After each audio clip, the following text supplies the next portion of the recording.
Good everybody, it's your boy Big Zach 617. Woke to the World podcast and TV. We are here at episode 6 with more Beezy. What's good, brother? How are you doing, my G? Zach, man. You know, some more Beezy, man. A whole lot of that. Yeah. You know what's going on. Big shout out to Blue Money, man. You know, got a lot of people coming out, man. This next month to the show, man. We bringing Sammy's back, man. I'm here with Big Zach. He was out the other night. Kid stays outside. Man. I'll be seeing him everywhere, man. Right. I mean, now I'm here. Hell yeah, man. This is dope. Yeah. I'm excited for you to be here. I appreciate you, man, for having me. For sure.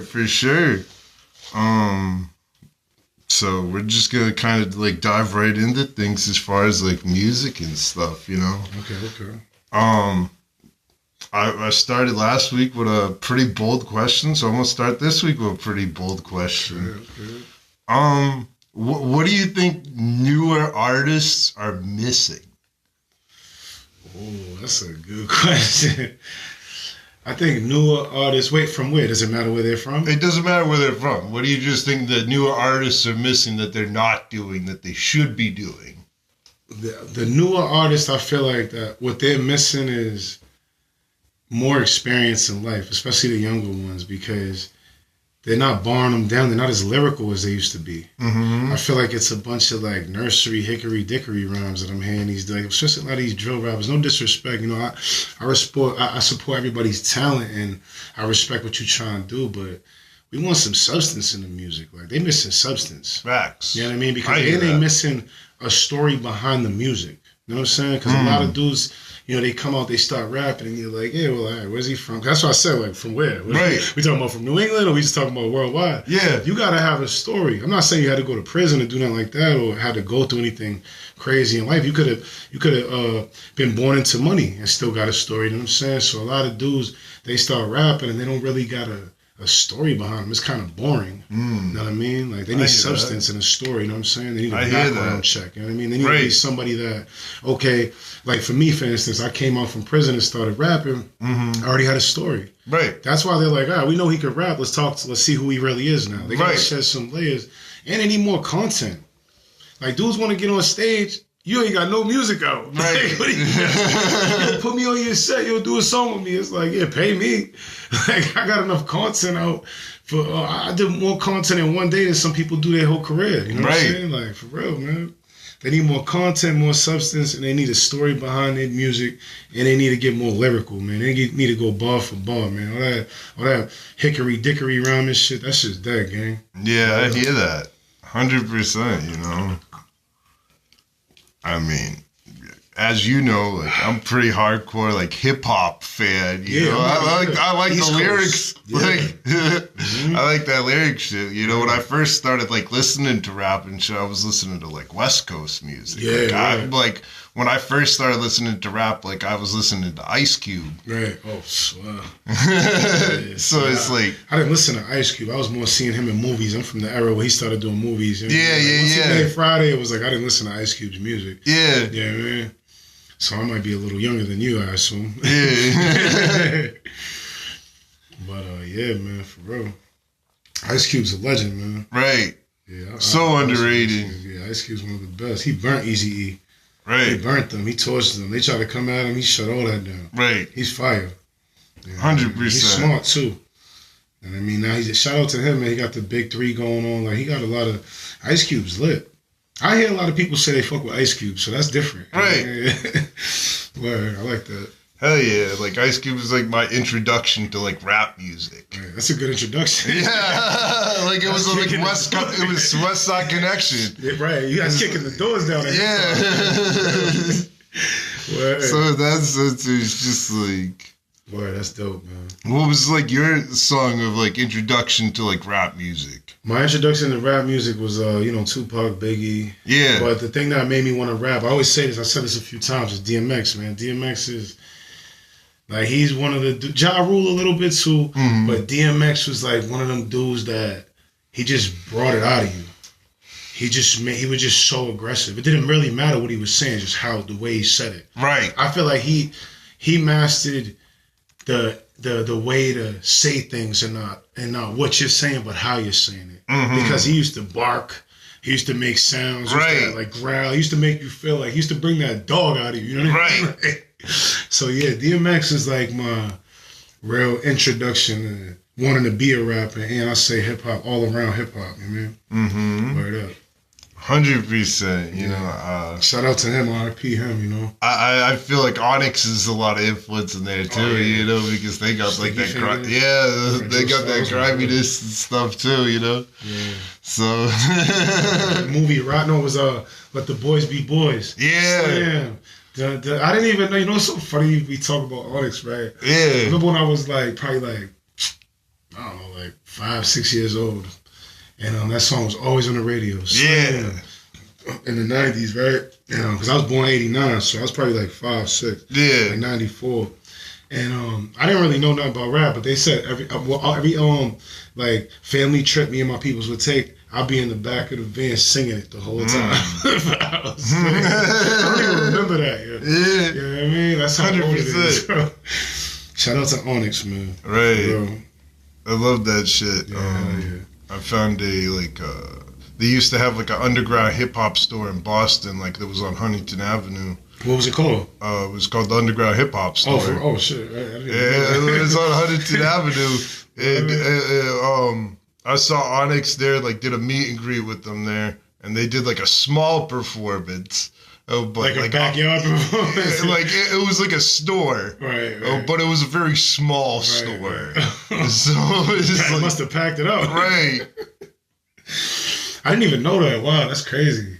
That's legendary in hip hop, then. Right. Yeah. So Boston's a milestone. Boston's really a landmark in hip hop, man. Right. For real.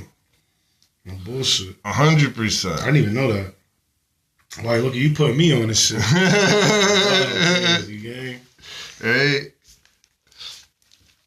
So, like, what started as far as like you wanting to make music? Like, did you like have like a determination that you wanted to just like make music and have it as a career? Did you just want to be like, oh, I want to do this like full time? Or like, because I feel like a lot of artists, like, I don't know, like, I know this is not going to be possible, but I feel like in a way that it should be somewhat separated from artists who take this seriously and want this as their 9-to-5 versus people who have this but are creatively doing it. Right. Well, that's, see, to put you, to weigh in on your opinion, for me, this is my life. Music, hip hop. If it wasn't for hip hop, music, like even you, my girl's right here, she could tell you, like, ever since she met me, I've been doing music. But to really think that I would make something out of it wasn't a reality for me till this started happening. Mm-hmm. Like, I started doing music when I was probably like 10, 11 years old, recording on cassettes. Like before they started streaming instrumentals and beats, and we're turning the lyrics down and turning the beat up. Yeah, like I come from that era of music, so for me, it was just like we was messing around. Kids listening to swear words and doing shit we wasn't supposed to, that our parents wouldn't even allow us to do. Right. Especially in Boston. Like, what? My mom's white. She would be like, what the hell are you listening to? Shit. When that ghetto shit. But, so, you know, a lot of times, like, people start this music thing and they don't think they'll really ever take off or make anything of it. And once it starts happening, I feel like a lot of people can't handle it. So for me, I just really didn't think like I was going to step out of prison after all that time, pick up right where I left off and really get lit and really actually be a household name in music. Right. And actually be a part. Now I'm a part of hip hop. Right. Now it's like, even if I leave this earth tomorrow, my shit's stamped. It's there. They need more BZ, bro. Facts. All over 100%.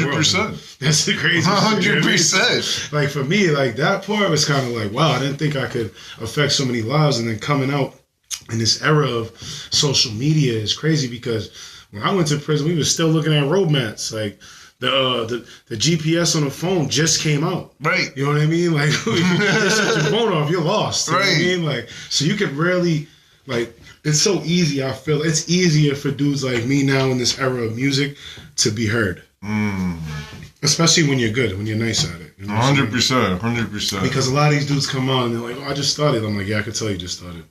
You know what I mean? Step it up. But you give them a shot. I give people a shot. Yeah, you gotta give people a shot, you know? All the time. All the time. Always, you get one shake with me. But if I see you outside and you always working like you, I always see you outside. So I respect that. Yeah. Like you stepped out to my album release. Like Hell yeah. he's seen a lot of work. He's seen a lot of elevation in my career. I know you've been watching from the cut. You've seen a lot of elevation. Facts. You know what I'm saying? So that's like the proof in the pudding for me is that if I could do it, anybody could do it, even at my age, coming up when I came out. Because a lot of dudes that are like in their 20s have longevity and don't realize how much they bullshitting. If they just drop, and consistently keep feeding the people, they'll make it, bro. One day you're going to pop. You're going to make that little catchy hit song that you don't even think is anything. Big fact. And then you got everyone in the world singing it, and then boom, you're lit. And then now you're straight. You can eat off it. You have a 9 to 5, and you don't have to work again. It's like you really found the cheat code in this shit, you know? Facts. It's really about believing in yourself, for one. I hear that. You know? But yeah, that was my journey with that shit. Word. You know, I'm a huge person of mindset, as you can see with all like the quotes on the walls. Yeah, that's my style. You know? So 100%, because as you said, a lot of artists get overwhelmed. Hell yeah. Like they're afraid to be famous. Right. And they don't understand, like, the conversation that we have, like, oh, I'm trying to make money. E-break. Right. Don't come to talk to me about money if you're trying to do this for real. Right. Because right off the rip, it's not gonna create a demand for something that's monetary at first. You're not gonna get golden riches right off the beginning. You gotta do some things for free. You gotta have $1 million mindset. You gotta be a millionaire before you actually get the $1 million. Right. And then you gotta put your stuff out there for the exposure. Now, once the exposure and the fame matches the bank account, you made it. Because everybody's like, oh, you're going to make it. Right. But they know that I didn't make it yet because you don't see me with the big stupid chains and the Lambos. And that's not really why. I could have money and just be quiet and cool and not walk around with security. You always see me pull up by myself. Right. Or if I'm not with my girl. So it's not really like it's kind of a show for the internet nowadays. You know what I mean? Because you can rent chains. You could buy, you can rent cars. You could pull up with security and have cameras all over you and act like you're some big celebrity, but really you're not. Nobody really knows you. Know what I mean? You got to really get the exposure first. You got to go global. Like, it starts off in your street, goes through your whole hood, goes through your whole city, goes to your state, then you branch out. For me, it's New England now. Now we're stepping outside of New England. You know what I mean? Now I got fans in the UK. Now I got fans in Japan. Now I got fans around the world. Before it wasn't like that. Right. You're like, who the fuck's this guy more busy? Never heard of him. Skip. Right. That's how it happens. You know what I mean? 100%. Then it's about who are you doing music with? Are you doing music with high-level rappers? Are you doing music with people that already have an established platform? Who's your primary artist? I'm not always the primary artist every time I drop. Right. Because sometimes you got to let other people get in the driver's seat to coast your exposure. So if you're going to lift up my platform, it's like, yo, let me drop it on mine because more people watch my shit. I got more subscribers or I got more of this. And a lot of people will take offense to that. Like, oh, what you saying? I'm not. No, I'm just saying that if you let me just give you the push, you don't have to do as much promotion. Right. You know what I mean? And, that's the other thing too, because like as you just said, like mine to yours as far as platform right now. Like the podcast is a perfect example of that. Right. You know, because it's just like, I know that the episodes are going to continue to have the growth that they're going to have over time. Right. And something that I like to say is that like the rich people, they like to talk in circles because they'll basically they'll keep going in circles and telling you discipline and consistency, and you kind of roll your eyes at that if you're doing that already. Right. And it's just like you want them to consultate you. You want them to take the next level from that specific step. And that's why the rich people stay rich, because they use other people's platforms. And they spend other people's money. Right. They don't spend their own money. Right. How could you be rich if you're constantly spending your money and not making it? Right. You got to save it and learn a way to make other people's platforms lucrative for Facts. you. And it's not about like being greedy or being like, oh, this is all to me. Or even gatekeeping. It's more or less like you got to really know how to network.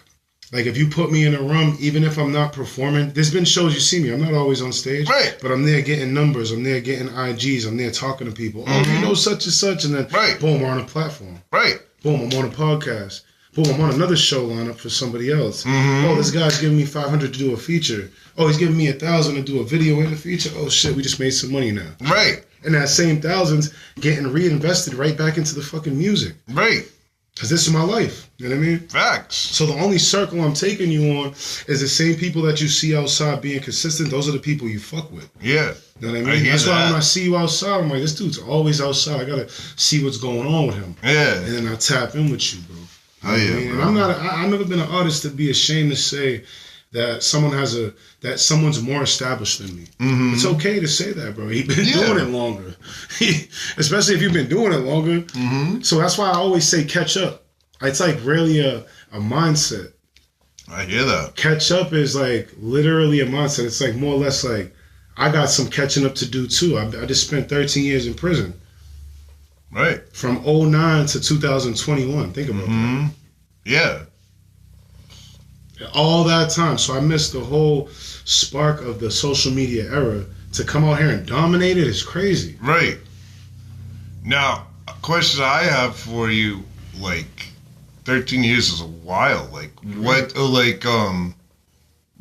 what was like the biggest like culture shock for you?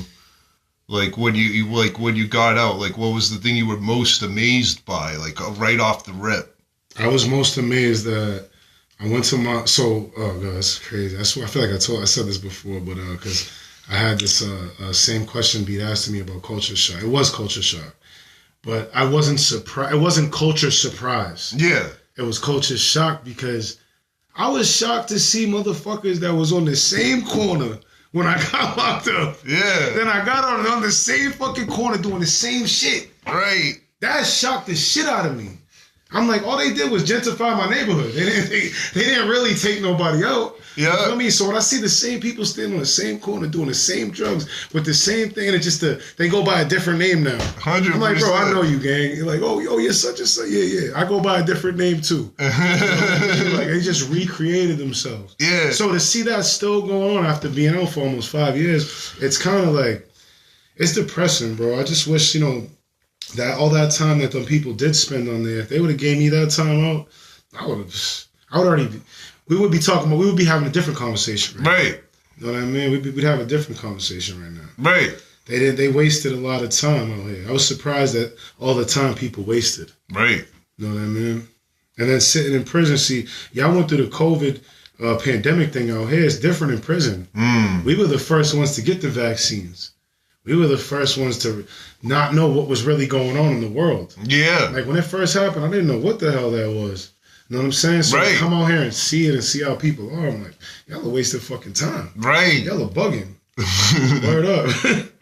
I'm on a different clock. That's why I feel like it's so easy for me because I'm new to it. I'm taking this shit like a sponge, Hell yeah. So it's like a lot of shit's new for me, but I'm grinding through it. Oh yeah. You know what I mean? But that was the biggest shock for me, all the people that wasted all that damn time. Yeah. That shit was crazy. Because like all that time is like, if you just had the consistency and discipline, you could do something, They could have made $1 million in 13 years. Right. You shitting me? Right. And I came home and you had nothing for me. Right. I'm coming right back to my same hood. You shitting me? To the same people. To the same shit. That haven't changed in years. That shit fucked me up, man. I ain't gonna lie. That shit messed me up. I was like, what? That's insane. I'm like, y'all out here standing on the same corner. I'm like, all right, I'm going to post up too. I didn't get to stand on my corner for all these years. It's my shit now. So I just took the corner over. I'm like, shit, y'all still repping the same hood, standing on the same corner. Y'all don't own nothing. Right. 100%. Bro, that shit is crazy. You know what I mean? 100%. But that's definitely what had me fucked up. Dope. Yeah. So we got I heard your new track with Millie's. That shit's fire. Oh, Mercy, I like that one. Yeah, I like Mercy. I hipped one of my friends from Maryland to it, and they were like, "Yo, like I'm excited for this like episode to come out." And shit. Big shout out to Millie's, man. Big shout out to Audie. Big shout out to C's. Everybody that helped put that together. Shout out to everybody that was in the visuals. The thing that I like, what me and Millie's did was we showed a lot of we showed a lot of unity, especially in the visuals, because if you look at the music video, it's all people who are relevant in the New England hip hop scene, like Exit Fame's in there, Arthur Supreme's in there, Blues in there, right, and Ignorance in there. You got Millie's, me, C's. You got everybody that's actually working and grinding in this music shit in there. Facts. And that's like something big for people to say, oh shit, that's what was going on. This person, even shout out to Keith Wrights. Even Keith Wrights was there. Right, the music video was fired too. Yeah, there's a lot of people that was part of the making of that. And it took a long time to make and put together. It's not easy. I'm sure. It's not easy dealing with people who are busy. Like, I'm busy as shit. You see how busy I am. Imagine how busy Millie's is. Right. That dude, you know. I used to do promotion for Millie's, like, back in the day and shit. When you first started? Like Courageous Lifestyle, like, part 1, and, like, White Boy Like Me, part 2. See, I don't even know nothing about that. Yeah. That's crazy. I remember when I first heard Millie's was in the launch pad when I was locked up in, I was in Nash. And I was fighting my case, and it was him and Rock Ducati. Yeah, rest in peace. Out all night. Yeah, I love that track. In the streets all night. Yeah, that's when I first heard. That was about the time period that I started doing promotion for him. And then it was, and then when he got on about 2 years later, that was like 2011. I was hearing that. Then Rock died. And it was crazy because it was so crazy when that happened because they snatched some 2 dudes up and had them on the news, and they came to the block with us. Right. So we're like on the unit with dudes that are locked up for this shit, and we're hearing the music. It was just crazy, like the whole like how the universe was working at that time. Then about insane. 2 years later, he came out with The Plug with Jada, and then that's when I feel like he took. That's when he took. That was the break right there. The break. You know, he made The Plug and he put that on the album, and then I heard Jada was just like, "Yo, I heard that shit." Jada was like, "Yo, I heard that shit," and hit him up and was like, "Yo, I need this remix." Yeah, when you get on, I feel like when someone say you make it, like it's a different era. Like you start off, like especially in this era, it's like you start off as the radio is like the littest thing you could do, right? Right. But then it's like so easy to get your music out in other places because not everyone even listens. There's not even radios in jail no more. Right. Like I was just on the radio, and I was telling dudes like, "Yo," dudes calling me from jail, like, "Yo," I'm like, "Yo, listen to 97.9 FM. I'm on the radio at 5 o'clock. Tap in." Right. And they're like, "Yo, nobody got radios in here more." I'm like, "Damn." Fuck, I mean, everyone got tablets. Nobody got radios no more. Like they literally, even in the prison, took the radio era out. Like the radio's dying out. That's crazy. You know what I mean? People are getting laid off from radio stations. People are leaving. Like shit's getting crazy, bro. So like, I used to always think that being on the radio was making it. Yeah. So when I used to hear dudes like Millie's, Rock, and you know, even King Ace, shout out to King Ace, Exit, hearing people on the radio, I'm like, yo, these dudes are really doing their thing. Right. When it's really just like, you go like everything's gonna come back around. Like you know how like history repeats itself. 100%. Eventually the radio is gonna get lit again. Right. You know what I mean? It depends 100%. Who's on there though. You know I was talking about that earlier, like radio to podcasting. I was just like, because like a lot of people ask like how long like episodes generally are, and you know, like episodes generally vary. You know, the podcasts I watch, they vary. Right. And it could be like an hour 30, but like anything that I see that's over like 2-3 hours long, as far as a podcast, I'm not saying that it's too long, but I'm saying it's more of the form of radio content than the form of podcasting. Because they chop it down and make But yo, it's crazy you said that. If you actually sit through a whole podcast that's 2 hours long, those are the most interesting ones though. Right. Because that means that you was actually vibing and talking and, you know, digging deep on the, like we said, the current issues and the current events of the world. Right. You know what I'm saying? No matter what the topic is, whether it's music, sports, whatever. You know what I'm saying? So like for me, like I would sit and you might as well read a book. You know what I mean? Right. Get back to reading books. Like, you know what I mean? Like, Facts. That's a book. That's somebody really giving their life. Facts. You know what I mean? Because you got those people, especially, you know, people from that older era and generation that will sit there and watch that and then go comment and pay attention to detail and take things that they learn from somebody saying something in that podcast and apply it to their everyday life. Right. That's why I say shit in podcasts to give you lessons like these little quotes and shit you got, like to really give you lessons to, you know, you could take something from this. If you didn't hear nothing in the hour that we talked, right, that little 15 seconds you heard, boom, right, it changed someone's life. 100%, 100%, and that's why I like part of the reason like I started the platform because like a lot of artists don't understand like the business side of things, and like I wanted to ask like some of the more established artists about those types of things, about collaboration fees, about when's the point to get to those collaboration fees. Primary artist is a big thing I just learned. Yeah. And when you do a collaborative, you got to make sure your music's registered right. You got to make sure you tag everyone's URL. Unless, like, if I pay for something, it's like I got the right to do whatever the fuck I want with it. Yeah. But if, like, we come to an agreement where, all right, you're a dope artist, I'm a dope artist, we're not going to pay each other, fuck management. Because I like dealing with artists directly. I hate dealing with fucking managers. Same. I kind of refuse to like work with an artist if they have like a manager or like a middleman involved. I'm just like, okay, they block their blessings a lot of the time. Right. I'm telling you. Right. But I don't. No offense to any managers or anything. No, like no offense, but I just don't really like dealing with managers, man. I like to deal with. Because I'm a real face-to-face, like, network type person. So it's like, if I see that artist, like, face-to-face, like, I'm asking them straight up. Straight up, yeah. Ain't nothing wrong with that. Right. Especially if you don't have 100 security guards standing there. Right, 100%. If I can walk up on you and shake your hand, bro, I feel like I respect that more. But I understand why, like, a dude like Millie's or even, like, a dude like Truel would move like that, because you never know who's out here hating and who, you know what I'm saying? 100%. Like, you never know. Somebody might be feeling froggy that day. Right. You know what I mean? So sometimes it's a safety thing. I always tell bodyguards and managers, I never had a manager or security. I always tell them this. It's like, if you can't manage me better than me, fuck off. And if you can't beat my ass, you ain't gonna be my security. If you can't beat me, what am I watching my back for, bro? You feel me? You see how I pull up. My name is always on the club list. I come by myself, and I'm secret security. You know what I'm saying? You got to keep it like that, bro, for real. Man. I hear you. You got to keep it like that. You got to stay dangerous, man, for real. Facts. Straight up.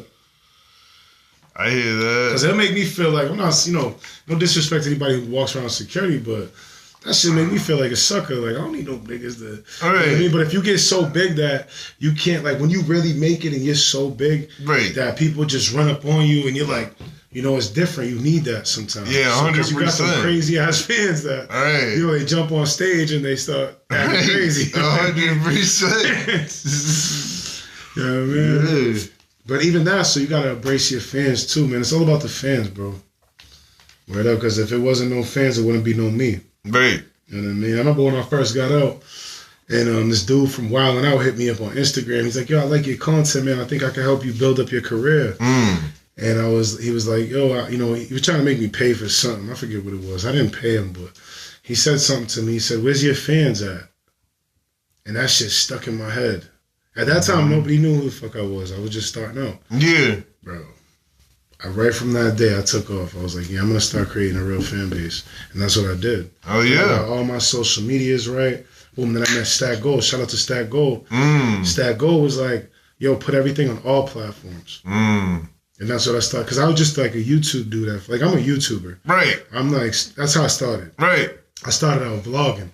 So I just used to have shit on YouTube. Like, yo, check me out on YouTube. Boom. Facts. Now I'm on Spotify. Now I'm on Apple Music. Now I'm trending. Now I'm on a popular list. You know what I'm saying? Before it wasn't like that. But Stat Gold put me onto that. Then I found out what a DSP was.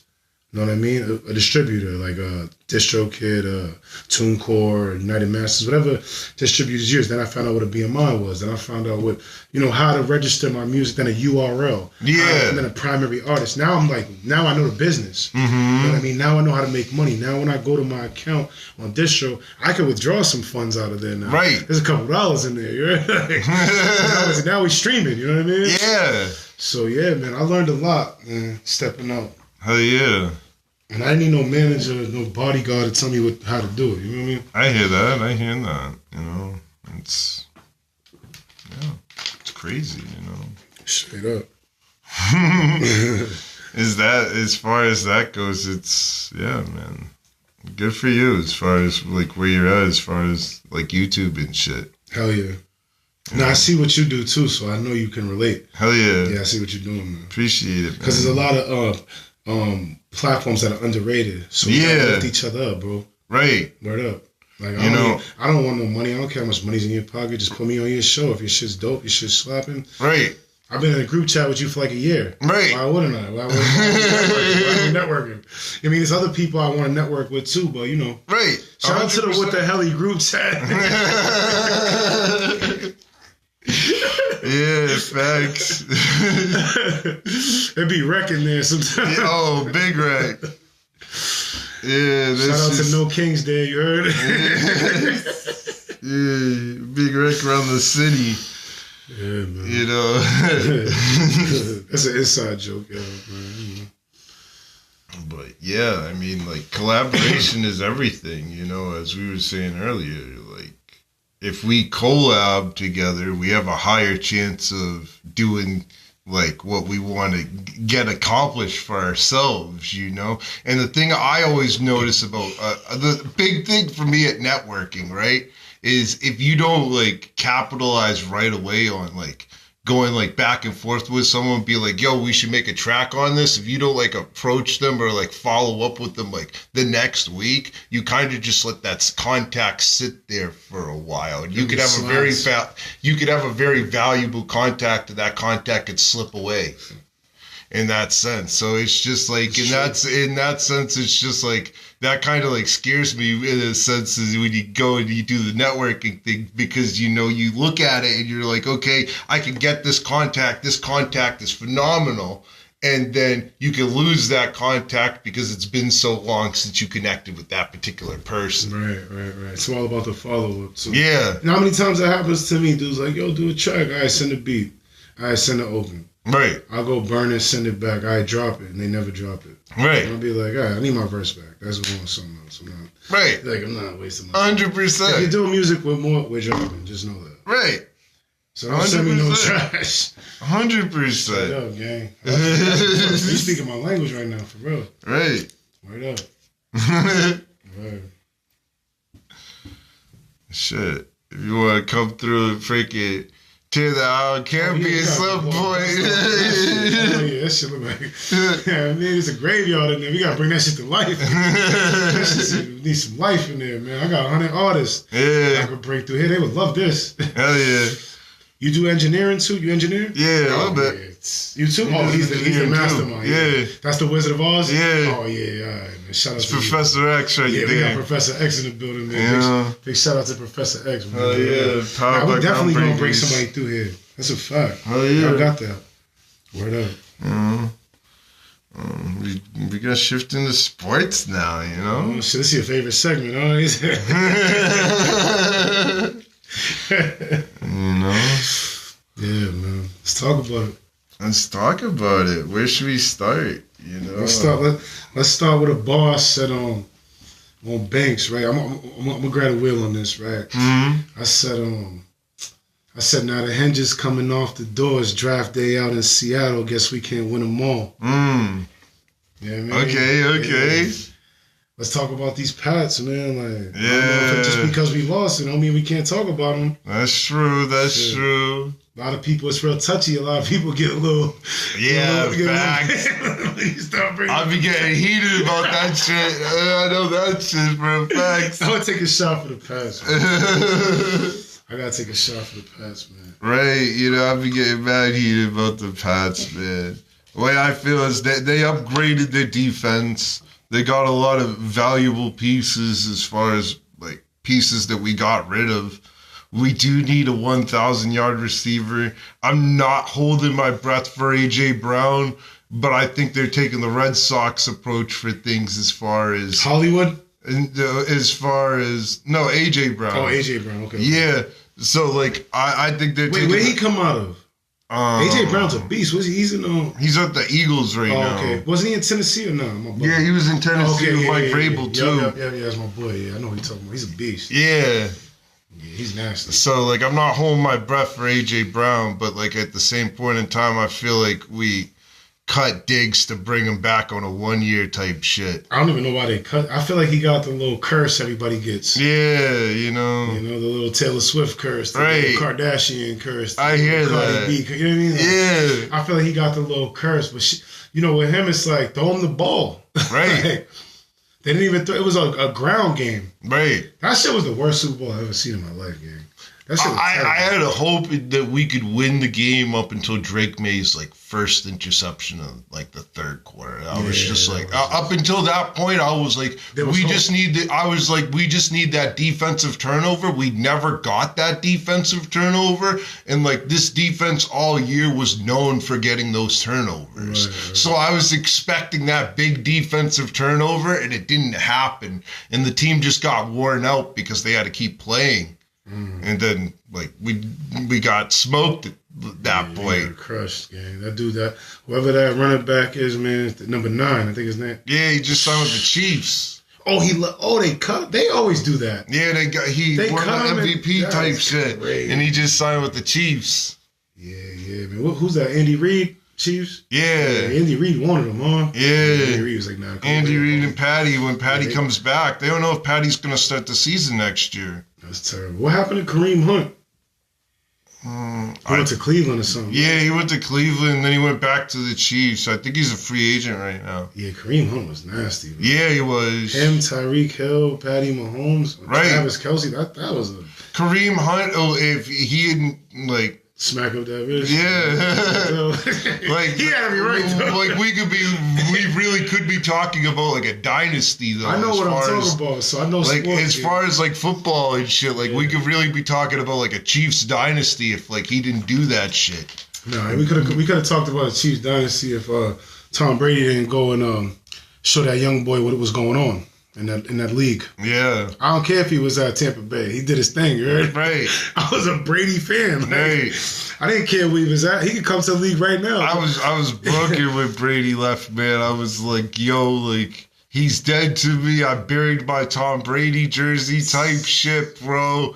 It was crazy, and I was like, "Oh, you did a whole." He's like, I had a whole funeral. Like, I refused to burn like any jersey that I own, but I buried that shit. I was like, yo, he's dead to me, bro. I buried that shit in the woods. It sat there for like 8 years until like they retired his number. I took it out the shit this year, but it was still there. Yeah, he did a whole satanic ritual on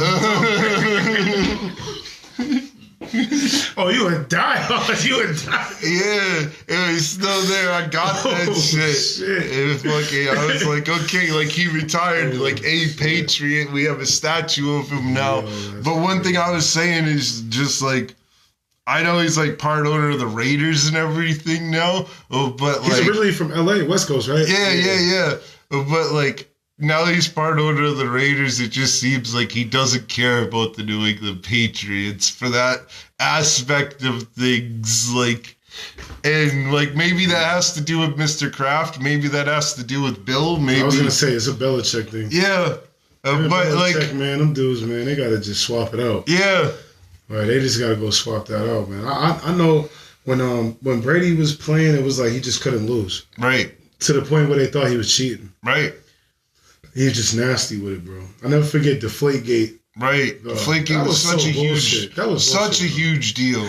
That was bullshit. And then facing the Legion of Boom and then having the Malcolm Butler catch. That was amazing. Jonas Gray. Yeah. You know, I actually met Malcolm Butler, Jonas Gray. They cut Malcolm Butler too. Yeah. All the studs, I don't know what it was with Belichick, and he got mad. He got mad at Belichick. I remember because he's like, yo, why the fuck wouldn't you play Malcolm Butler? Right. In the fucking Super Bowl. Right.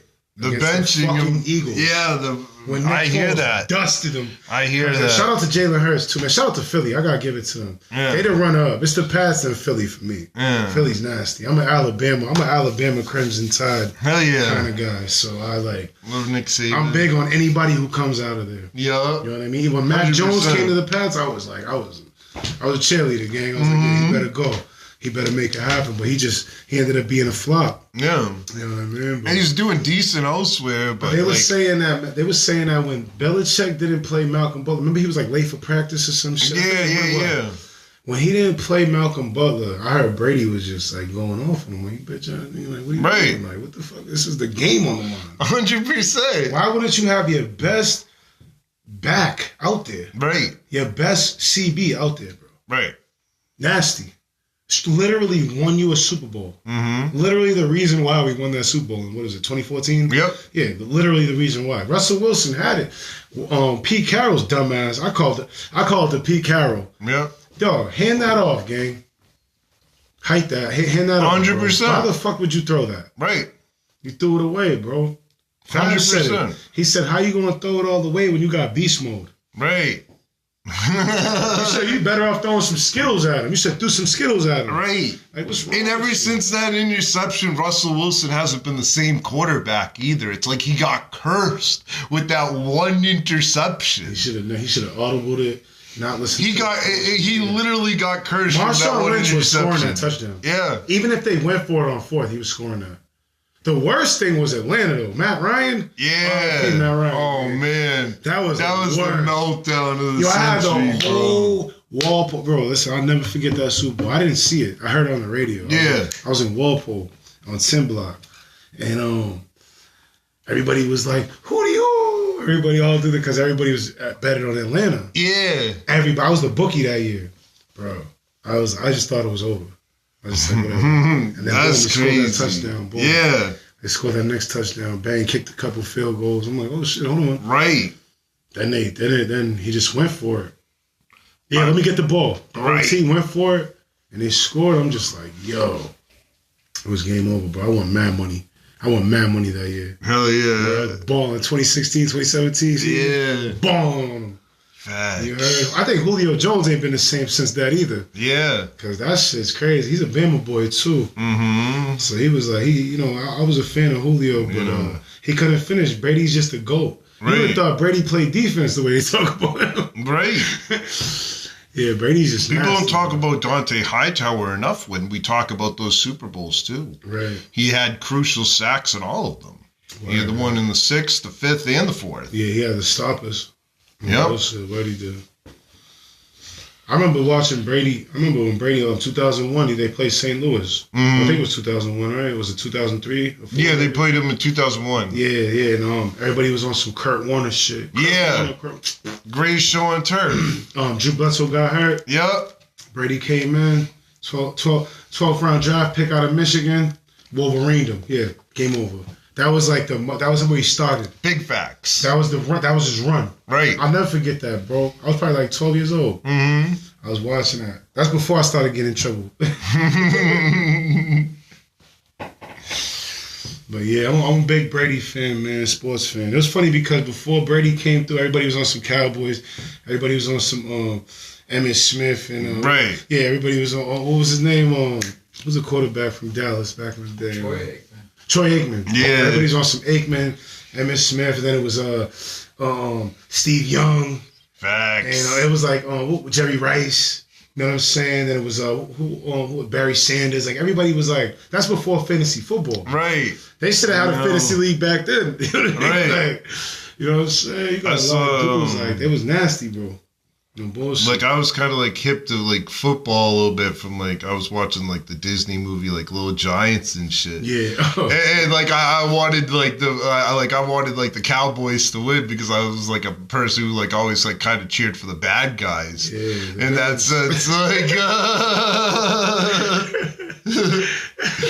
So that's it's just like that's kind of how like I got hip to like football in that sense, because they like use the actual like rivalry of the Giants and the Cowboys for it. Yeah, you know what messed up the Cowboys was Tony Romo, man. Tony Romo messed up the Cowboys. Shout out to Tony Romo, man. Yeah. He probably gonna be mad that I said that, but you know what? He messed up the Cowboys. If Tony Romo hears this podcast, we're doing something right. He might. You know, right? Maybe. Clip this part. They're talking about you. Clip this part and comment. Shit. That's funny, man. Right, you know. We got Tony Romo. That's crazy. That dude fell down at the end of his career. Bro. Right. It didn't even look like he got hurt. Right. Like, I was like, what was that? Like, fell down, broke his tailbone, gang. Right.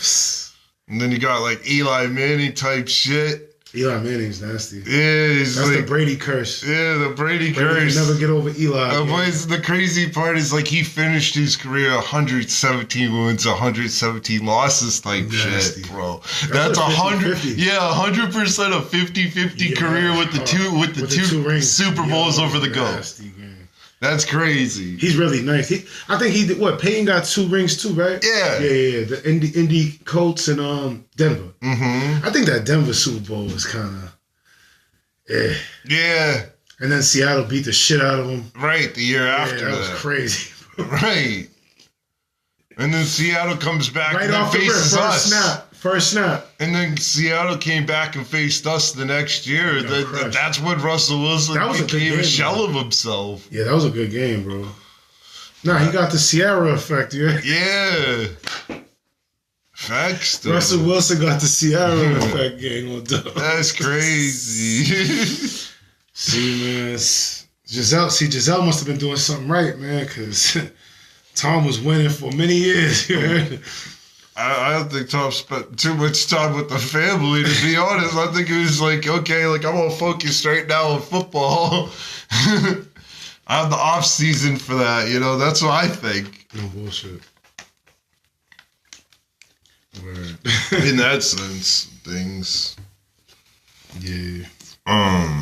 Yeah, when we look at like football now, it's interesting to see where everybody's going and everything. We have the draft coming up next month. Yeah, man. Who you like coming up? I don't really follow the draft until like late April. So I find out like a week or two before the draft and be like, okay, like these are some players to like look for. Ideally, I'd like a linebacker for the Pats if I can make a pick. They need, you know what they need? Need an offensive front, bro. Yeah. They was not blocking for May, bro. Facts. Them dudes in Seattle was way stronger than... Facts. It was just a tough front. Will Campbell was getting put on his ass every play. Front in Seattle was just tough, bro. I was watching. No bullshit. It was like the whole season, y'all had a fucking cakewalk. Right. Except for that Denver game, let's be honest. And then it's like, y'all get in front of these dudes, and it's like way less pressure. And y'all lose. That shit didn't make no sense, bro. Right. Like in Denver, I thought Denver was gonna kill us. Yeah. There was pressure in there, bro. They made it so that I don't know if it was true or not. It could have been cap, but they were saying that like at the Denver game that unless you was a resident of Denver, Colorado, you couldn't. Yeah, they do that a lot of those like rivalry games nowadays. Bro. That's wild. That's really like. That's a real thing. Yeah, it is a real thing.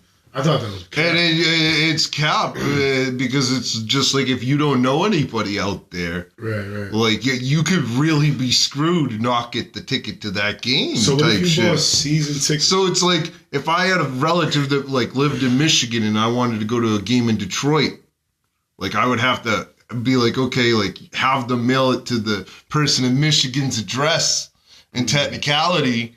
So I would be able to get that ticket because if they see that it's from the like certain like regions and stuff, they won't allow it.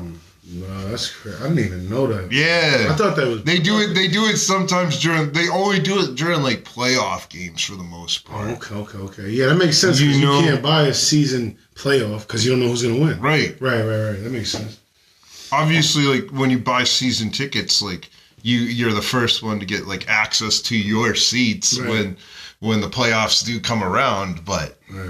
No, that makes sense. Yeah, because you don't know who's like. It's like if it's a playoff game, it's like the tickets are gonna go out, and it's not gonna matter about a season book because you don't know who's gonna win. It's a 1-round elimination. If you lose the playoffs, you out. Right. Yeah, it makes sense. That makes mad sense, man.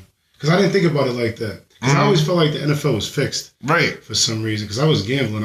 I feel like out of all the sports, the NFL is probably the most fixed. Yeah, it gotta be, dude. There's just 100%, and that like I'm not trying to throw conspiracies out here like on the sports podcast, but I'm just saying like I do feel as though that like the NFL's kind of fixed. Yeah, I feel like they had a cake. Like Brady didn't have how many cakewalks? Like right, he didn't have a lot of cakewalks. It's just like Alabama. Right. It's like is it the cakewalks or is it just that everybody's really that bad? He's really that good is the real really question, nasty, you know? It's really like... Yeah. The thing is if you think about a cakewalk, right? Right. Like they call it a cakewalk. But if you step into a pile of cake, you're sliding right in. Right. You know what I mean? Right. It's not easy to walk on cake. No, not at all. So it's kind of like an oxymoron if you think about it. 100%. You sliding. You sliding right in. Right. Yeah, man. That's funny though, man. Shout out to Tom Brady, man. Yeah, man. 'Cause that's the only person I really follow besides Patty. I like Patty too, but Patty was like the Steph Curry of football. Mm-hmm. Like I kind of he got a little too overrated. Facts. After Tom Brady came and spanked that ass. Right. Just like Jared Goff. Tom Brady came and spanked that. You ain't scoring no touchdowns on me, boy. Facts. And he came and did it to him. That was a good Tampa defense too that year. They were stacked. They had Antonio Brown. He had Antonio Brown. They had Mike Evans. They had Gronk. They had Chris Godwin. Antonio Brown, Chris Godwin, and Tom Brady is ridiculous. And who was their backs on? Oh, and they had the tight end. Fournette. Yeah, they had Leonard Fournette. And they had I can't think of the other tight end they had. Who was O.J. Howard. O.J. Howard. Oh, O.J. Howard's now. Oh, yo, Alabama. Yeah. LSU, Alabama, bro. Yeah. Legit. That Tampa team was stacked. Yo, speaking of LSU, what's up with this dude not Trevor Lawrence. Who was it? Was it LSU? No. What's his name? I don't follow college basketball. I meant football or basketball like that. I follow college hockey. You follow college hockey? Yeah, but as far as like other college sports, I don't really follow like college football or college basketball like that. Nah, this dude got a Heisman, bro. I forget his name, bro. He went to Cincinnati, I believe. Joe Burrow? Joe Burrow. Yeah. What's up with Joe Burrow, bro? Yeah. What's going on with Joe Burrow? I mean, you know. What's going on with Joe Burrow? I mean, he's a flop. We live in like a place where we have like a lot of obesity right now, and the fact that we can't like find 5 people to block for him is craziness because you telling me there's not 5 people to get blocked for this man's bro. His career, he's gonna end up like Andrew Luck. I tell people that all my boy. I tell people that all the time. I tell people that all the time. Like Andrew, he's gonna end up like Andrew Luck because he's just gonna keep getting crushed. Yeah, you don't want to play football after that. Yeah, like Joe Burrow's not gonna have fun playing football moving forward. Ohio's cursed, you know. Besides LeBron bringing the championship to Cleveland with Kyrie, Ohio's cursed. Cleveland Browns ain't never did. What, they went to one Super Bowl? They had Manziel, right? They didn't go to the Super Bowl, man. Who did they go to the Super Bowl with? They went to a Super Bowl, didn't they? Or am I bugging? I think you're bugging. Oh, all right, no, they did. I don't think they got close, didn't they? They got close, but well, who did they have? They had Odell or something? They had Baker Mayfield. Oh, Mayfield, that's what it was. Yeah, not Manziel. Mayfield, my fault. Yeah, it was Mayfield. I like Baker Mayfield. Yeah, Baker Mayfield's pretty nasty.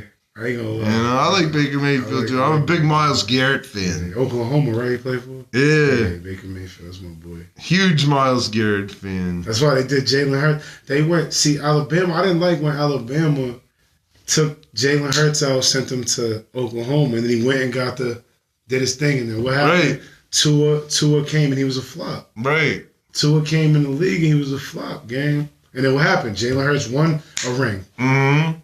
And now Tua's in Atlanta. About to do nothing. Right. About to get injured again. Tearing the meniscus. Facts. He's wilding, gang. He, like you said, obesity. He looked great. He looked heavy. He looks heavy out there. He looks heavy out there. Right. I like Tua, though. Yeah. I do like him, but I didn't like him on Miami. I don't think he was a good fit there. I didn't like him on Miami. You know what I mean? But who was the receiver on Miami? Tyreek Hill? No. Jalen Waddle? Waddle's nice. No. Odell's man. Damn, I think he's like number 14. He was nasty. Was he in Miami? He was in Miami. Damn, I forget his name. Jarvis. Landry. Yeah, Jarvis Landry. I think he's on, trying to make a comeback into the NFL right now. He's not in the league? No, not right this second.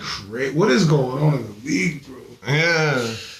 Jarvis Landry's not in the league? Not right this second. Why not? He hasn't been in the league in like 2 years. Yeah, he's better than a lot of these dudes, bro. Yeah, facts. I don't know what they're doing. He's a 1,000-yard receiver. That's what I always say, right? The Patriots need a 1,000-yard receiver. I'm not sold on the receiver that we got. He's good, but he's only had 2 games of 100 yards or more. I understand he played for the Packers. I'm not a huge Jordan Love fan, but at the same point in time, like, I want to be like 25th, 26th in the league in offense again because we don't have a 1,000-yard receiver because we didn't have, up until Diggs, we didn't have a 1,000-yard receiver since Edelman. Edelman's nasty. Yeah. Remember Wes Welker? Yeah. Edelman was like the reincarnated Wes Welker. Right. 100%. Edelman's one of my favorite Patriots all time. Yeah, Edelman's nasty. Gronk's probably mine. Besides Brady, obviously. Yeah. Gronk's probably one of mine. I like LeGarrette Blount, too. Yeah.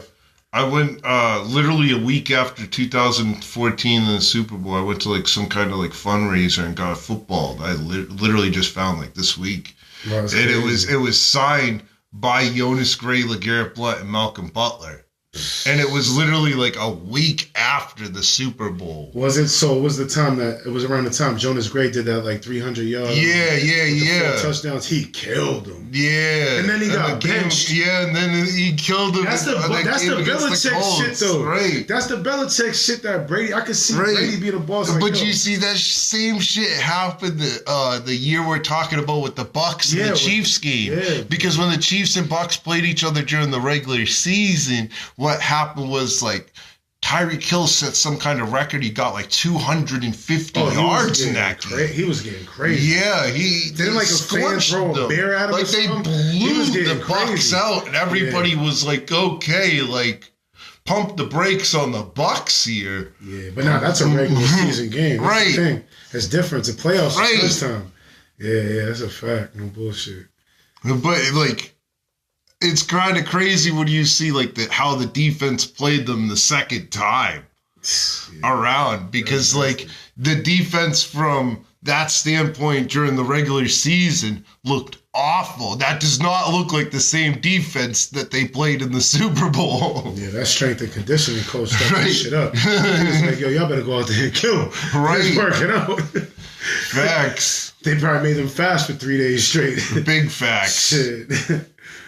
You know what's one of my favorite football movies? You ever seen Any Given Sunday? Yeah. That was one of my favorite joints right there. Oh, yeah. That made me think of that. Coaches, man, they be getting crazy, bro. Right. They don't know how to stay in their lane, though. That'd be the problem. I think it comes down a lot to, like, situational football. Like, when we were talking about the AFC Championship game, the AFC Championship game was, like, a lot of, like, situational football. Right. And, like, it didn't come down to what the team was really doing. It was a lot of, when you see really low-scoring games, it comes more down to the coaching than it does the players. And the referees, too. Yeah. They have a big part in that. 100%. I like the ground and pound football shit, but I also like a receiver to catch a 60-yard pass. Like a bomb, like a... Yeah, I mean, like some Aaron Rodgers. Like, anytime I think of a bomb, I think of Aaron Rodgers. He's like one of my favorites too. I like Clay Matthews. I like Green Bay when they was Green Bay. Like the 2010-11 Green Bay, they were nasty. Right. And I mean, I like Big Ben. Right. He's like a big blob of jelly. He was nasty. He'll stayed in the pocket. Throw the ball 60 times. Right. He stayed in the pocket. He'd get crushed. Yeah. And he just stand there like a fucking tree. I got a shout out to you ever heard of Pharrell? Yeah. On the bench? I got a shout out Pharrell on the bench, man. And I got a shout out to Nick Saban and the Alabama Crimson Tide. Oh yeah. That Pharrell on the bench platform and Nick Saban made me literally tens of thousands of dollars in prison. Legit. Just listening to the picks. Literally studying them. And and that dude Zolak, man. Was it Zolak or Bertrand? Which one? Zolak? Yeah, you know what you did, Zolak. Yeah. You know what you did. Yeah, I hope you hear this. Oh, you know what she did, so like, don't have me on sports radio.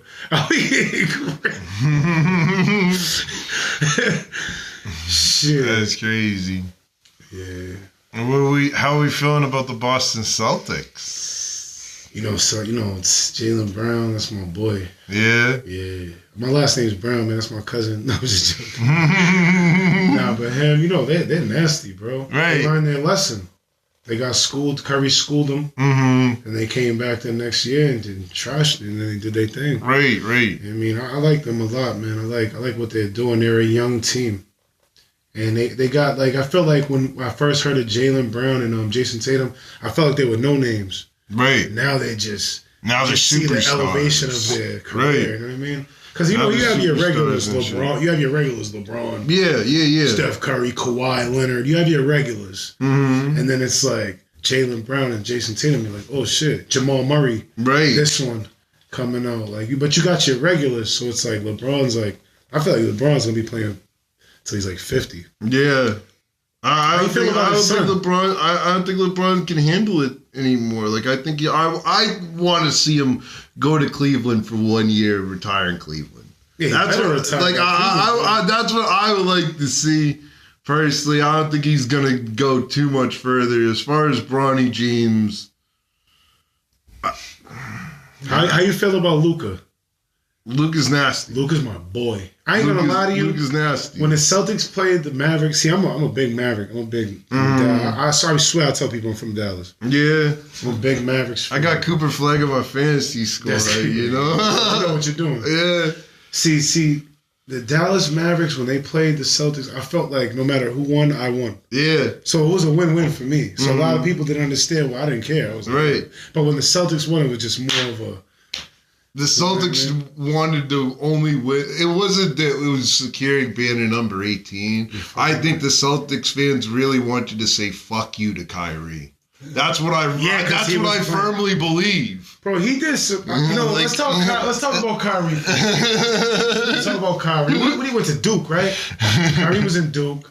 Kyrie's nasty. Bro. Yeah, you can't. 100%. He's one of the best handles in the league. Ball handling.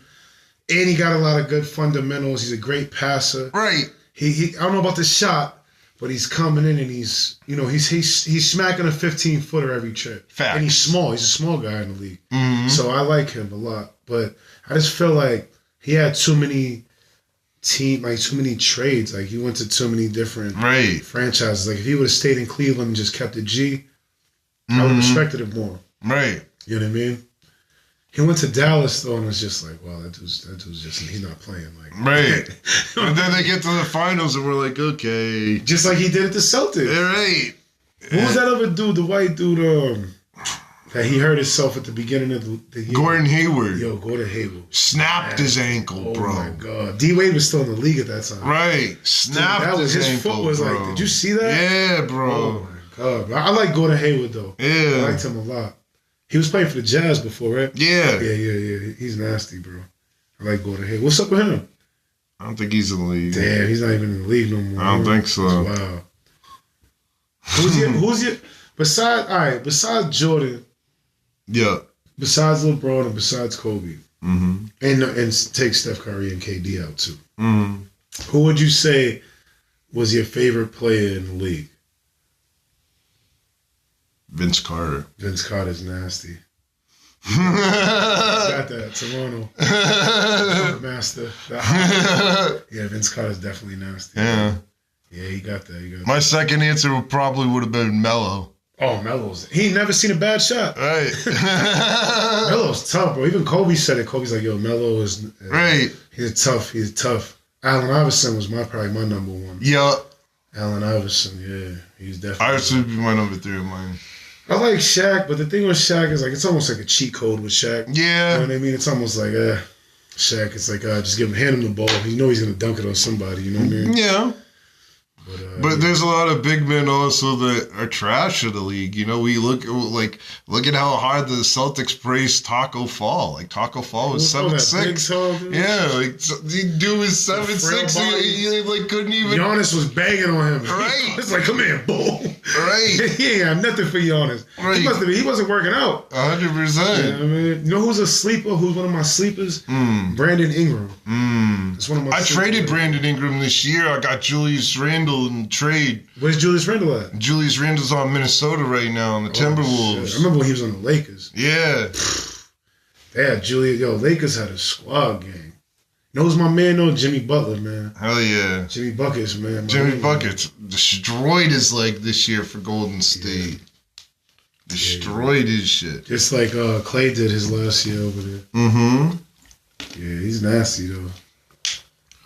And we're trying to see what happens next year with Dallas as far as Clay coming back, and then you have Cooper Flag, you have Kyrie, you have Clay. Kyrie and Clay. And maybe Anthony Davis, if Anthony Davis sticks around, you know. But as we were just saying, like you said, that there's a lot of moving pieces. Like Kyrie got traded to a bunch of different teams. Do you feel the same way about Russell Westbrook or James Harden in that sense? I feel like Russell Westbrook was what it could have been. Like he should have been. Russell Westbrook was too focused on stats. Yeah. And numbers. Yeah. The year he did the triple-double. Right. Like, yeah, like you tried so hard to beat what's his name? Oscar whatever his name. Oscar Robertson. Yeah, he tried so hard to, you know what I mean? Yeah. Like, all right, he's a triple-double king, but can he win a ring? Facts.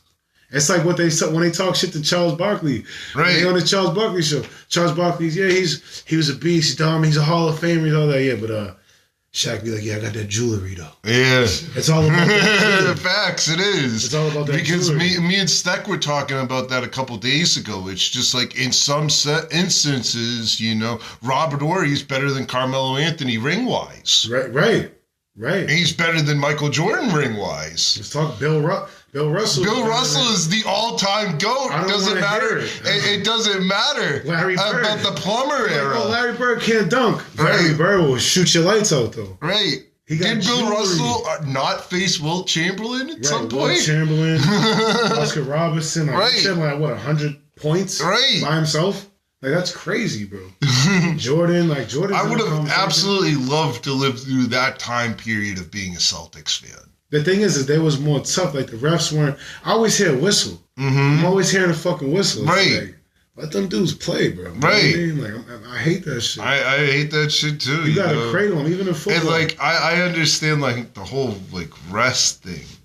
But to a degree, it's just like I feel like you could rest players more towards the end of the season. But I feel like at the beginning of part of the season, like you need to wait until you have a substantial chance of clinching a spot before you start resting players. Right. And I feel like too many are just like, okay, he's off tonight. And it's just like I call the NBA the National Rest Association, right? Like for that reason, you know. Steve Kerr, he did it, right? He's like, yo, we're gonna win these. We're gonna beat Jordan. We're gonna beat my record, right? Because Steve Kerr was part of that dynasty, right? And they went in there. What happened? They lost the championship because everybody was like, that's why you lost, because you should have rested your players and let your bench do it. And he was on some like Russell Westbrook stats, numbers. He wanted that 73 He wins. wanted the coach. He wanted to be the coach to beat that team.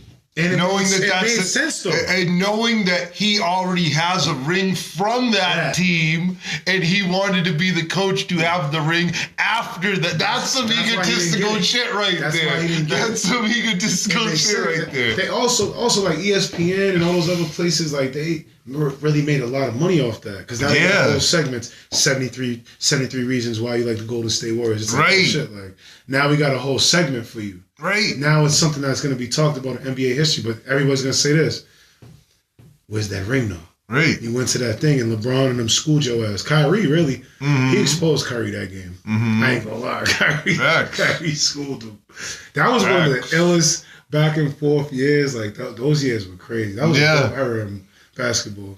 Like, I was a huge LeBron hater for a long period of time. Towards the beginning of his like career and stuff, I was a gigantic LeBron hater, and it took me until seeing him get swept by Curry. Oh my god! For me to be like, the okay, sweep. Yeah, like just because like I saw him get swept by Curry, like I kind of felt bad for him. I'm like, wow, like he just made it to the NBA Finals by himself. Like nobody else showed up. And like at that point, I just kind of like felt bad for him, but then I was like, okay, like I'm all give LeBron the respect he deserves, like his flowers and everything. But like, everybody was standing at the 3-point watching him. Right? Like, he's just in there by himself. Like, where y'all at? J.R. Smith's supposed to call a timeout. He's running around. He's high. Yeah. Smoking weed. Whatever the fuck he was doing. Like I remember that game. He's right. The ball. Like, what are you doing? Call timeout. He's like, oh, I thought we was up one. I'm like, yeah, keep smoking blunts. Right. You thought you was up one, but it's just like, bro, we have like 3 seconds left in the game. What are you doing, bro? You had half court, man. Funny shit. He was. That was a dope series, though. Facts, it was. You know what I mean, it was a dope series. I won't forget that because that year I took Golden State. Mm-hmm. And it was funny because I took them the year they lost too. But I didn't really. I always bet with the Golden Boys. I felt like they was just. I didn't feel like they needed Kevin Durant to do shit. Mm-hmm. Like they didn't need Kevin Durant for nothing. I felt like they had it with just them. You know what I mean? That was just like putting the emphasis, like the exclamation. Right. Like, yeah, we're definitely getting this ring. Right. That's a cakewalk. KD, Steph Curry, and Klay Thompson. You don't really need anything. And Draymond Green on defense. You don't need anything else, bro. They're nasty with just that. 100%. And they had role players, too, on that team. Word. They had some good role players on that team, too. Bullshit. Livingston was definitely nice. Sean Livingston was nasty. He wasn't missing. Williams was on one of those teams and shit. Nasty with it. I'm not a huge Clippers fan. I'm happy that the Clippers finally like moved out of like the Lakers arena. But I'm not a huge Clippers fan. I've never like Clippers could have had it when they had Chris Paul. Yeah. And Blake Griffin. When they had Chris Paul and Blake Griffin, they should have took it. I hear it's that. It's like OKC. They had James Harden, Russell Westbrook, and Kevin Durant. Right. It's like, but because they lost to that Miami team that year, they all split up. Yeah. That Miami team. That was such a good championship but then they ran into Dirk, though. Yeah. Then they ran into Dirk and Jason Terry. Dude, Dirk took out your favorite Hall of Famers, bro. I think Dirk's run in the Dallas Mavericks needs to be studied, bro. 2011, bro. Facts. Because that was... Swept Kobe. Not only... Dude, he took out LeBron. He took out Kobe. He took out James Harden.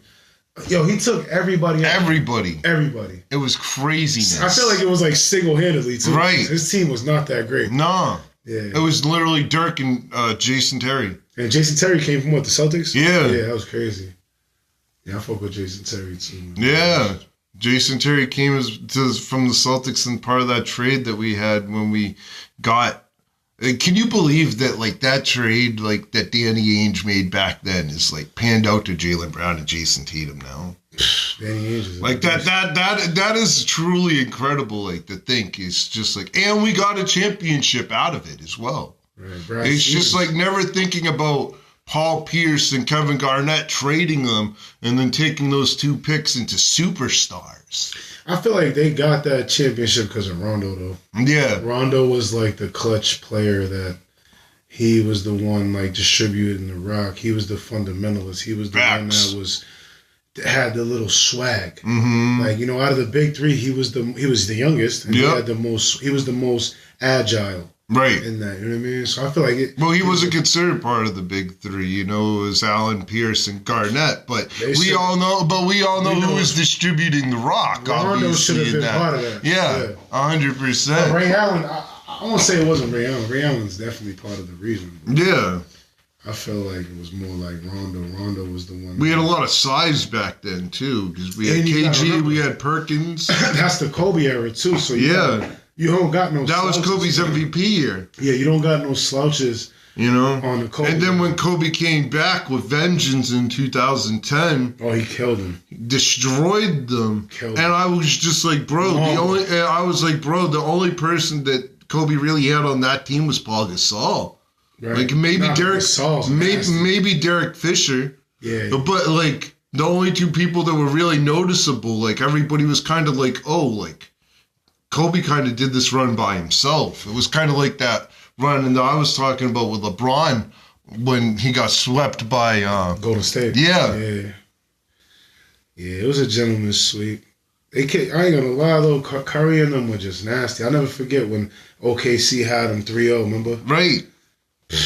They came back. It was 3-1, whatever it was. They came back. He was like, we ain't going home. That's crazy. Yeah. KD and I think said, that played a big factor in KD leaving. Golden State, he said, I think that played a big factor in KD leaving. When they did that press conference after that, KD said it out of his mouth. He's like, Clay had the rock. And he passed it, and we thought it was going out of bounds, and Curry came, and it was over. It's like the hand, like he was God or something. I was like, yo. It was just ridiculous, bro. Then you got Draymond Green. He's just too tough. Mm-hmm. He's aggressive, you know what I mean? Facts. They gotta, you know, we'll see what they do. We'll see what they do this year, man. We'll see what they do. Have you met any, like, sports athletes? I want to say I met Willie McGinnis. Okay. When I used to play for Pop Warner. Nice. Boston. Yeah. Did I meet Jermaine Wiggins? I think I met Jermaine Wiggins too. Somebody hit you up on IG. Word. Yeah. Who was that? Some Patriot or something. Oh, Antonio Brown hit me up. Oh, word? That's craziness. Antonio Brown. I don't want to say what I want to say, but you know. He hit me up because he seen something on my page that I was promoting, and I think he was tricking. Yeah. But it might have been his IG manager. It might not even have been him. So, all right. Yeah. You know, everybody. Oh, no, but there was, what's his name? Anthony Edwards' brother. He plays for the Steelers. I forget his name. But he hit me up, too. He listens to my music. A word? Yeah. That's dope. That's dope, you know? Yeah. Oh, yeah. Anthony Edwards definitely one of my favorite basketball players right now, definitely. What about as far as, like, I'm not trying to, like, entirely switch the subject, but as far as music-wise, like, who's, like, some of the bigger names that you've met? You'll never guess who just hit me up. Literally, last week, man? Ray J. Oh, for real? Ray J. Wow. I can show you the DM. That's crazy. Yeah, he was trying to do, like, a little promo video, and I was just like, yeah, no, I'm good. Hmm. You know what I mean? Go fix your heart, your health conditions, or whatever you got going on. Right. You know what I mean? 100%. It's like you said, obesity, man. It's just taking right. 100%. Shout out to Ray J, man. But yeah, he hit me up recently. Mad people, bro. Herbo. Okay. I met Kiss. I met Freeway, Beans. I got Beans in the video. Albie. Hell yeah. Who else? Fuck yeah, man. You know, I just did the joint with Millie's. Davies, my boy. Hell yeah. Davies. Pretty much your favorite rapper, like Capella Gray. I've done shows with like Kyle Rich. Hell yeah. The whole 41 crew, actually. Big facts. All the little new drill rappers. It's funny because right there in Sugar Hill, I used to live in Sugar Hill. My pops is from over there. All them little dudes is like all my peoples. They're like all related to my peoples. So that's like crazy. All family, like, you know what I Mm-hmm. mean? Didi Osama, Sugar Hill D-Dot. What's the other kid, the tall kid? Forget D-Play for Keeps. That's like actually my peoples. Okay. So yeah, I met a lot of rappers and stuff, you know. But it's like when you meet people, it's kind of like you meet them and then they're like, you realize that they're just humans, just like you. Right. 100%. I think that's like I appreciate and respect that a lot more, like, because obviously, like, I was a fan before, like, I started doing music. So, like, in that factor, it's just, like, I appreciate that a lot more because, like, I understood it from the fact that it was just, like, okay, like, this is when you're fanboying or this is when you're doing that and this is when... You're leveling up. Yeah, this is when you're, like, at that point where you're just, like, okay, you're just a human like me and you just want to be treated with the same amount of respect. Yeah, like, when I met Jada, Exit Fame was there that day at the Jada event and, I think Leaf Ward was there. And I didn't even know who these dudes were. Mm-hmm. And now, like, now you look fast forward. Now look where we're all at. Right. Now it's stamps and hip hop. Right. And it goes to show if them same people are still working, man, you gotta respect it. Mm-hmm. Now I seen other dudes that are in I would say that position like myself in New England that they were actually fant all the way out. Mm-hmm. I just thought it was more of a reality for me to actually be around these people because I feel like anything I say out my mouth or manifest, I can put it in front of me. Right. You know what I mean? And if you're a man, if you bleed the same blood as me and stand up to take a piss, you ain't no better than me no matter how much money you got or your status or whoever. Right. It don't matter. Right. Money's printed every day, you're basically judged on your character. Word. But I definitely was when she was there when we met Jadakiss. That was dope. That was a dope experience. I'm definitely a fan of Jadakiss music. Mm-hmm. You know what I mean, one of these days I would definitely like to be on the Joe and Jada podcast. Hell yeah. You know what I mean, that's one of the podcasts I'd like to be on. I don't know about all the other ones, but that one Hell yeah. is dope. I like Mace, and I like what Mace and Cameron are doing. I actually met Twin and Jewels and them back in the day. I met Jim Jones. I met basically everybody. They all know me. They know the name. They know Mort Beezy. There's only one Mort Beezy, so. Right. Ciphers, they know who I am. If you say my name in any, group or cipher or anything to do with hip hop, they're gonna know who I am. Mm-hmm. No doubt. I was pretty starstruck when I met. I met Rafi Devers too. Okay. Yeah. Okay. I went to a Red Sox game with my brother. We met Rafi Devers. Mm-hmm. He came right up to the gate and pounded us up. That's dope. Yeah. Hell yeah. I like Rafi Devers a lot. Big Fendi. Hell yeah. Oh, Big Fendi. We met Papoose. That was crazy. Ja Rule, Trey Songz, Little Kim, Antonio Brown was there. Fabio Foreign was there like 2 years in a row. I've been around everybody. Yeah. Like literally everybody. That's dope. That's dope. So they know I'm part of that 1% of the world. Right. Yeah. I hear that. It makes sense. 100%. You know what I mean? I'm trying to meet Trump. You know what I mean? Shout out to Trump, man. I'm trying to meet him. Oh, man. That's funny. That's a whole other topic. Right? Yeah, we could go a whole another hour with that one. This is a really good woke. Right. But yeah. Now I definitely got to come back up. We got to have the Trump segment. Yeah, right. 100%. 100%. The Make America Great Again segment. Right. Oh shit.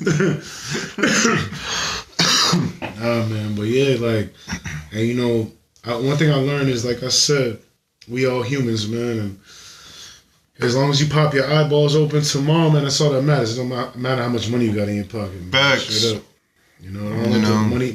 It's like Uncle Jim always says, money don't make the man make the money. Right. So shout out to him too, even though he ain't seeing eye to eye, but shout out to him. Mm-hmm. Yeah, man. No doubt. Right up. So I'm gonna conclude it with the question I ask all my guests: what are the dreams and goals that you have for yourself moving forward? I feel like I'm living my dream for once. I'm with the woman I want to be with. One of my goals for next year is to be married. I'm engaged now. Shout out to my wife. Yeah. She's here. Congratulations. Round of applause for that beautiful lady. She's always been outside. She's part of the reason why I have a lot of the success that I have, because she takes great care of me, and she always shows up to support me. So shout out to her. So I'm pretty much living my dream, but I feel like another goal that I want to reach is I need to get out my hood, man. I got to get out the hood. Mm-hmm. I seen a meme the other day. It was like, if you're a famous rapper still living in your hood, you're broke. Right. And then it was funny because right after I'm flipping up the shit, I don't really scroll too much. Now I've been catching myself scrolling. Right. And it was Fat Joe asking Jada on the podcast. He said, he was like, does your bank account match your fame? That's deep. Think about that. Yeah, that's deep. You know what Jadakiss said? He said, fuck no. Yeah, He said, fuck no, the bank account. Even he said it. That's one of the most dopest illest rappers in the world. Right. That's the top 5 dead or alive. Right. He's probably number top 1. 5 dead or He's alive. probably number 1 in the world. Facts. So you got a number 1 famous, the best lyricist, best rapper in the world saying that the fame doesn't match the money. The bank account doesn't match the fame. X. So that means that even right now for me, I got more exposure and more fame around the world in my hood, in my city, all around the states in New England than my bank account. So I'm trying to level that up. Right. So that's one of my 100%. goals. I'm trying to level that up. 100%. So they'd be like, all right, he got the exposure, he got the fame, and he got the money to match it. Hell That's yeah. the triangle. That's the triangle offense. Hell yeah. That's Jordan, Pippen, and Tony Kukoc. You know what I mean? Facts. Like that's the big three. Yeah. The original big three. You know what I mean? So that's what I'm on, you know? Hell yeah. Word up. Love that. Well, thank you for coming on the episode, my guy. You know that, my boy. Yeah. Yeah. Stay tuned, stay woke. We'll see be you at the back next for part one. 2, man.